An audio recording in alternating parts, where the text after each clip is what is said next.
olha só, galera, foca na tela aí, tá? Foca na tela e perceba o seguinte. Eu tenho aqui, ó, um gráfico de distribuição percentual das capacidades físicas estimuladas ao longo de cada semana, tá? E aí eu tenho diferentes cores. Vamos lá, vou explicar como é que foi a distribuição então.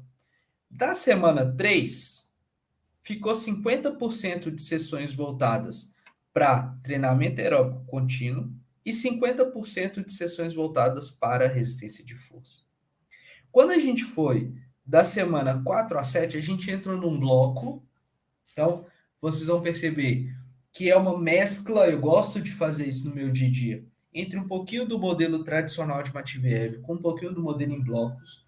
Então, eu não faço blocos característicos de capacidades físicas a serem estimuladas. Eu faço blocos com diferentes distribuições percentuais de ênfase na capacidade física. Então, em algum momento ali do período, que aí a gente está pegando aí a preparação física desses atletas, da segunda semana à 15ª semana, tu está dentro de um período preparatório para esses atletas. Dentro desse período preparatório, vão surgindo pequenos percentuais de sessões que eu não quero que sejam destreinadas, mas aquilo que é a ênfase do período preparatório vai ter o maior percentual de sessões sendo estimuladas. No caso, essa foi uma periodização montada para atletas de judô.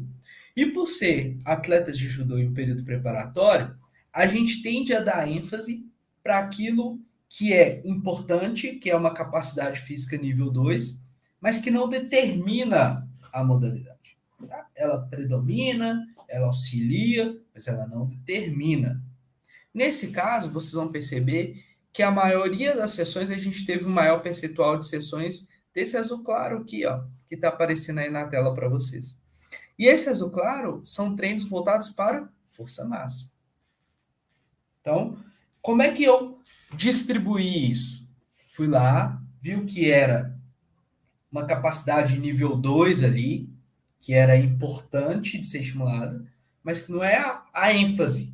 No período competitivo, eu não vou ter o maior percentual de sessões voltadas para a força máxima.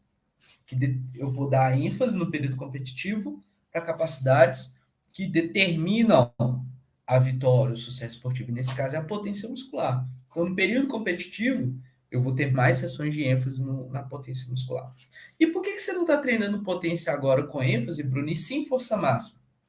Porque se a gente analisar a curva força-velocidade, vamos perceber, e vão ter estudos mostrando que melhorar a força máxima melhora recrutamento de unidades motoras, melhora a frequência de disparo dessas unidades motoras, e você pode ter uma transferência para uma maior melhora da potência. Pode, tem situações que não, tem estudos que mostram que não, mas para esses atletas de judô, tem estudos mostrando que sim, pode ser efetivo, pode gerar uma melhor adaptação lá no bloco de realização, no bloco de adaptação da potência.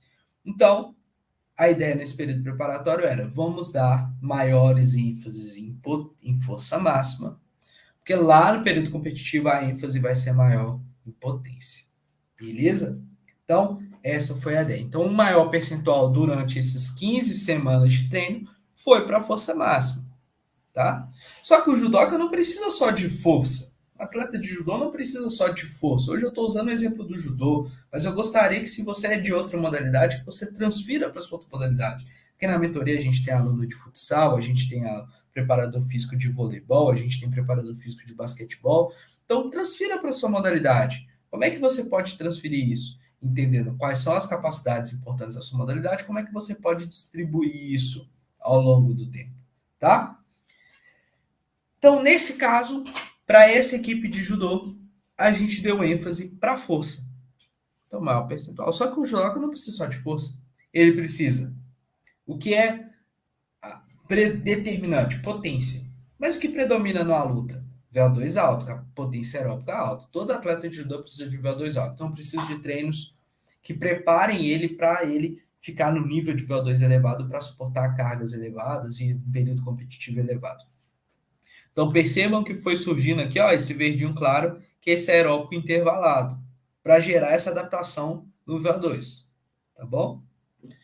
Mas o judoca precisa também de situações onde, do ponto de vista metabólico, ele produza muita energia usando o metabolismo anaeróbico lático, produzindo lactato para conseguir gerar altas intensidades durante a luta de frequência de movimento. Ele precisa conseguir elevar o lactato dele. Lembrando que lactato não tem nada a ver com fadiga, que lactato não é prejudicial para a performance, tá? Então, vocês vão ver esse verde escuro aqui surgindo ao longo desse período preparatório, que é um treino voltado para a potência anaeróbica lática, para ensinar o corpo dele a aumentar essa concentração de lactato de maneira metabólica. Só que eu não posso ficar só treinando o que vai prepará-lo para o combate, né, o que vai ajudar no combate, sem que eu não perca um certo nível de treinamento naquilo que determina o combate, que é potência. Eu não posso ficar só treinando capacidades que são auxiliares, que predominam, que ajudam a capacidade determinante que é a potência, e não treinar a potência que eu posso ter uma zona de destreinamento, né? Eu posso ensinar o neurônio motor a ficar em níveis de velocidade baixos de resposta neural. Então vocês vão ver em alguns momentos aqui surgindo sessões com potência, que é esse azul escuro aqui, ó, tá? Dentro do planejamento. E a gente sabe que eu posso ter um treino de potência na zona de potência ótima, que geralmente está em percentuais de um RM elevados, ou seja, a gente pode chamar isso de potência alta intensidade, que é o que está o termo aqui. E a gente pode ter treinamentos de potência em zonas da curva força-velocidade, onde a carga externa não é tão alta, o percentual do 1RM não é tão alto, e eu tenho uma maior produção de velocidade. Mas nem por isso a gente deixa de ter adaptações da potência nessa situação. E aí vocês vão ver esse termo surgindo, que é esse treino de potência em baixa intensidade, que é o laranjinha aqui. E eu também preciso me preocupar com sessões onde o indivíduo consiga fazer a transferência do gesto geral de produção de potência para o gesto específico, meio de treinamento específico, que é esse rosinha, treinos voltados para transferência de potência.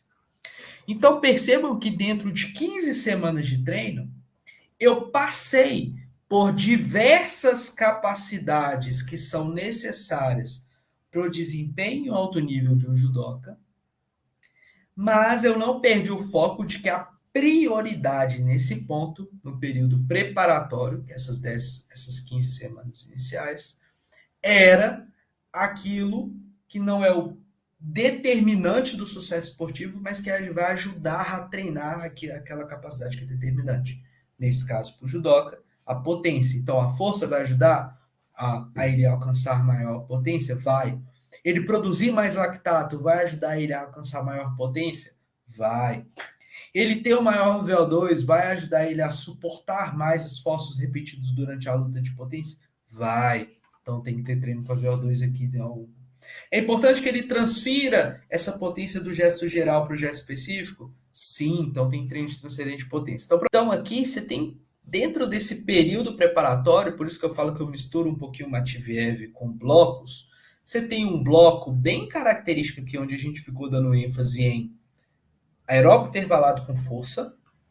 Você tem um bloco bem característico aqui, nesse outro grifado, que a gente combinou aeróbico com potência anaeróbica lática. A gente combinou força máxima com potência anaeróbica lática. E você tem algumas zonas intermediárias, a semana 14ª, 15ª, que a gente deu alguns estímulos de potência. Você tem esse bloco da semana 8 à semana 10, onde a gente tem uma ênfase maior em potência também, tá? Tanto em baixa intensidade quanto em alta intensidade. E algumas ênfases em transferência de potência.